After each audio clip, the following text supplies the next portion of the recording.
जय गुरुदेव, जय जिनेंद्र। कैसे हैं आप सभी? आरज़ू ख्वाहिश में आप सभी का स्वागत है।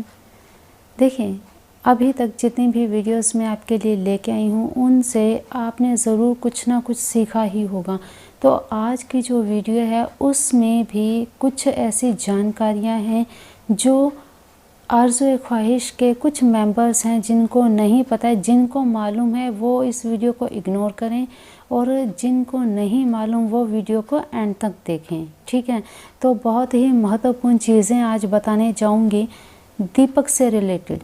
दिया कैसे जलाएं, एक दिया कितने दिनों तक यूज़ करें, इसी तरह से और भी बहुत से सवाल हैं। घी का दीपक कब जलाएं, तेल का दीपक कब जलाना चाहिए और घी का और तेल का दीपक क्यों जलाया जाता है, आज हम इसी विषय पर बात करेंगे।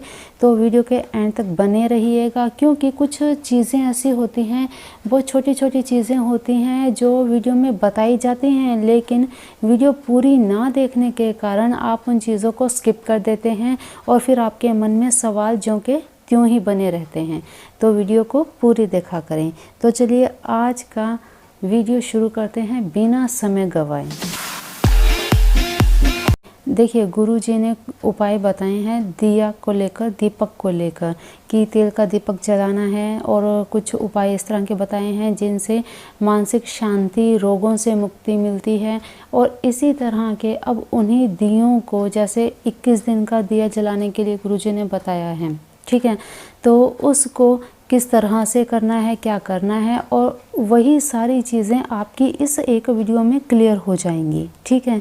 तो देखिए, दिया कब जलाएं। सबसे पहली बात तो पूजा करते समय सुबह शाम दोनों समय दिया जलाना चाहिए। शाम को दिन ढलने के बाद सरसों के तेल का दिया अपने मुख्य द्वार पर ज़रूर जला कर रखना चाहिए। इससे क्या होगा, इससे इस समय में आने वाली, क्योंकि एक सांझ का समय होता है, एक दोपहर का समय होता है जब हमारे घर में कोई नकारात्मक ऊर्जा प्रवेश कर सकती है। ऐसे में अगर आप सरसों के तेल का दिया जलाकर अपने मुख्य द्वार पर रखेंगे तो ऐसी नकारात्मक ऊर्जाएं आपके घर में प्रवेश नहीं कर पाएंगी। इसके अलावा कोई भी उपाय में बताया गया दिया उसी उपाय की विधि और समयानुसार जलाना चाहिए। ये तो बात हुई कि दिया कब जलाना चाहिए, ठीक है। अब आगे चलते हैं कि दिया कितने दिन तक बरतें। अब यहाँ पे देखिए, बात दो तरह से आती है। एक तो हम दिया यूज़ करते हैं पीतल का, और एक दिया हम यूज़ करते हैं मिट्टी का, ठीक। देखिए, अब रोज़ाना जो पूजा में दीपक यूज़ किया जाता है वो पीतल का यूज़ किया जाता है, जिसे आप धोकर फिर से काम में ले सकते हैं। लेकिन जब बात मिट्टी के दिए की आती है तो कई सवाल उठ खड़े होते हैं कि मिट्टी का दिया कितने दिन यूज़ किया जाए। अगर आप कोई एक दिया किसी उपाय में यूज़ कर रहे हैं तो उसे आप एक बार यूज़ करने के बाद फिर से यूज़ कर सकते हैं उसी उपाय के लिए। नया दिया आप नहीं ले सकते, या कोई ऐसी स्थिति है जहाँ पर आप दिए को जल प्रवाह नहीं कर सकते या किसी पेड़ के नीचे नहीं रख सकते, आपकी वहाँ पर ऐसी कोई आपके स्थान पर कोई ऐसी व्यवस्था नहीं है, तो आप उसी दिए को रीयूज़ कर सकते हैं। अब इस यूज़ करने के लिए इस दिए को शुद्ध करना होगा। अब शुद्ध कैसे करना है, चलिए आगे आपको बता देती हूँ आज इस दिए को शुद्ध करने का भी तरीका। देखिए, एकदम सिंपल तरीका है। गैस चलाइए, गैस के ऊपर जो दिया आप यूज़ कर रहे हैं उसे धो लीजिए, धो करके इसे आप गैस पर रख दीजिए। देखिए, एक चीज़ हमेशा याद रखिए, अग्नि सबसे पवित्र होती है। जब आप दिए को अग्नि में जलाएंगे, और मिट्टी का दिया या मिट्टी का कोई भी बर्तन अग्नि से ही पकता है, तो यहाँ पे टूटने फूटने का कोई डर नहीं है। दीपक को अग्नि में अच्छे से गर्म कर लीजिए, गर्म करने से ये शुद्ध हो जाता है, ठीक है। इसे गर्म करने के बाद में देख लीजिए, अच्छे से कर लीजिए, कुछ देर इसे रखिए और अच्छे से इसे तपने दीजिए। तपने के बाद गैस कर दीजिए बंद, और इसे उतार कर आप थोड़ी देर के लिए ठंडा होने को रख दीजिए। इसके बाद पानी से धोइए, धो करके सुखा लीजिए, साथ के साथ हैंड टू हैंड सूख जाएगा और फिर इसको आप रीयूज़ कर सकते हैं। बस आपने इतना सा काम करना है, आपका दिया शुद्ध हो जाएगा और आप इसे रीयूज़ कर सकते हैं। देखिए, जब दिया एक बार यूज़ किया, 2 बार यूज़ किया, 3 बार यूज़ किया, इसी तरह से रीयूज़ आप कर सकते हैं। गरम करके, आग में तपा करके, यहाँ पे थोड़ा सा अपने विवेक का, बुद्धि का आप इस्तेमाल कीजिए। जब दीपक ज़्यादा काला होने लग जाए बार बार यूज़ करने के, तब आपको इसे चेंज कर लेना चाहिए। ठीक है, तो इतना सा कार्य आपको करना है और आप दिए को फिर से रीयूज़ कर सकते हैं। इसके बाद बात कर लेते हैं कुछ घी और तेल से जुड़ी कुछ ऐसी बातें, बहुत ज़रूरी बातें हैं, कुछ ऐसे तथ्य हैं जिनका जानना बहुत ज़रूरी है। देखिए, घी का दिया घर में शुद्धता, सुख और समृद्धि को बढ़ाता है।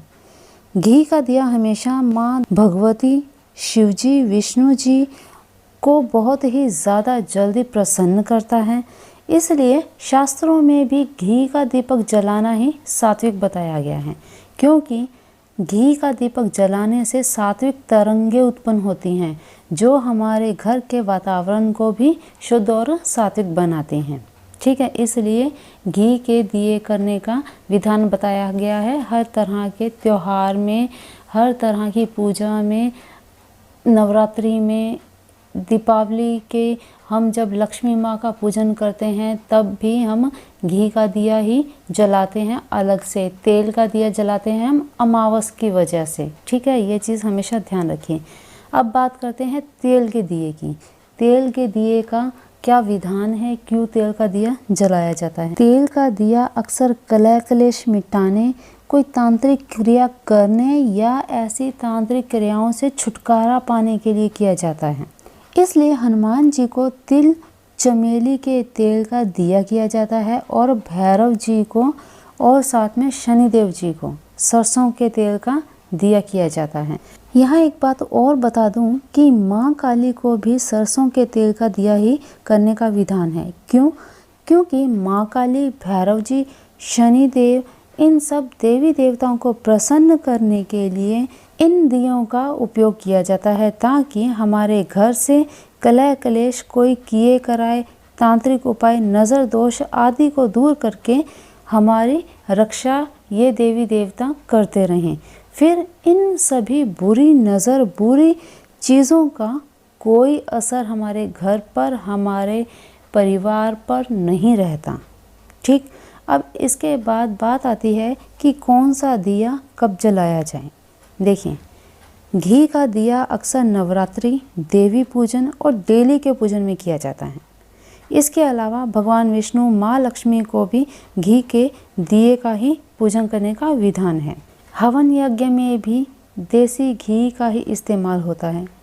गाय का घी सबसे शुद्ध माना गया है। क्यों?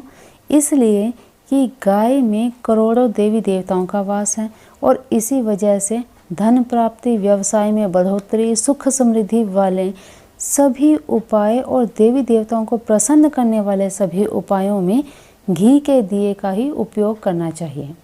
ठीक, तेल का दिया ज़्यादातर किस चीज़ों के लिए यूज़ होता है? हमारी कुंडली में जो भी ग्रह सही स्थिति में नहीं होते, उनको सही स्थिति में लाने के लिए, उनको प्रसन्न करने के लिए ही तेल के दिए का यूज़ किया जाता है।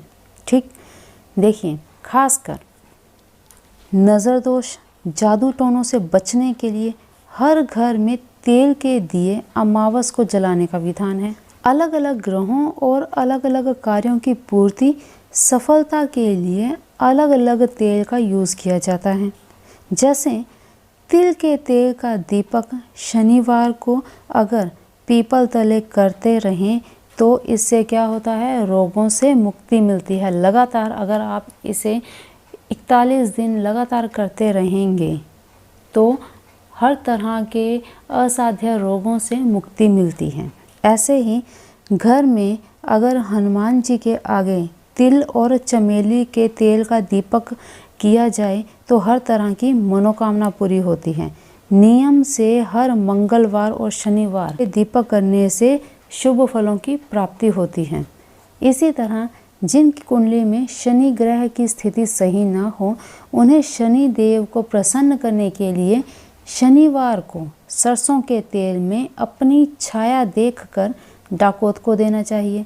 साथ ही शनि देव को सरसों का तेल चढ़ाना चाहिए, दीपक करना चाहिए और किसी ज़रूरतमंद को सरसों का तेल दान भी करना चाहिए। ठीक, ऐसा करने से शनिदेव प्रसन्न होते हैं और आपके कार्यों में आने वाली सभी रुकावटों को भी दूर करते हैं और आपकी कुंडली में उच्च स्थान पर बैठकर आपको आशीर्वाद देते हैं। इसके अलावा आपने कभी एक बात पर विचार किया है, कभी सोचा है आपने कि कई प्रकार के उपायों में तेल के दिए करने का सुझाव क्यों दिया जाता है? अमावस के दिन तेल के दीपक करने का सुझाव क्यों दिया जाता है? क्योंकि देखिए, यहाँ पे ध्यान देने वाली बात है, तेल का कोई स्वाद नहीं होता, लेकिन तेल के अंदर कड़वाहट होती है जिसे हम महसूस कर सकते हैं। जब सरसों का तेल जैसे गर्म किया जाता है, जब तिल का तेल जलाया जाता है, दीपक किया जाता है, उसके अंदर कितना धुआं निकलता है, ठीक है, जो उसकी कड़वाहट हम महसूस कर सकते हैं।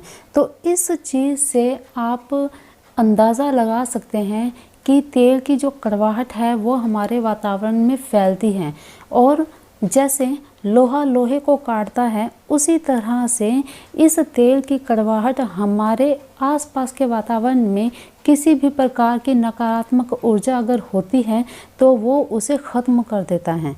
इसी वजह से नकारात्मक ऊर्जा को ख़त्म करने के लिए ही तेल के दिए का यूज़ किया जाता है, जिस कारण कोई भी बुरी बला, जादू टोने का असर हमारे घर से निकल जाता है, ख़त्म हो जाता है। तो चलिए, आज की इन्फॉर्मेशन इतनी ही। आई होप आपको ज़रूरी सारी चीज़ें मैंने बता दी हैं। फिर भी अगर आपके मन में कोई सवाल रह गया हो तो कमेंट बॉक्स है, ज़रूर पूछिएगा। आपके सभी सवालों का ज़रूर मैं कोशिश करूँगी जवाब दे पाऊँ। तो अभी के लिए अपनी वाणी को देती हूँ विराम और इसी तरह से निरंतर जुड़े रहिए और वीडियो को हमेशा पूरी देखा कीजिए। बार बार इसीलिए कहती हूँ ताकि कोई ज़रूरी जानकारी आप स्किप ना कर जाएं। तो चलिए, अभी के लिए इतना ही। मस्त रहिए, स्वस्थ रहिए, अपना ध्यान रखिए। जय गुरुदेव, जय जिनेंद्र।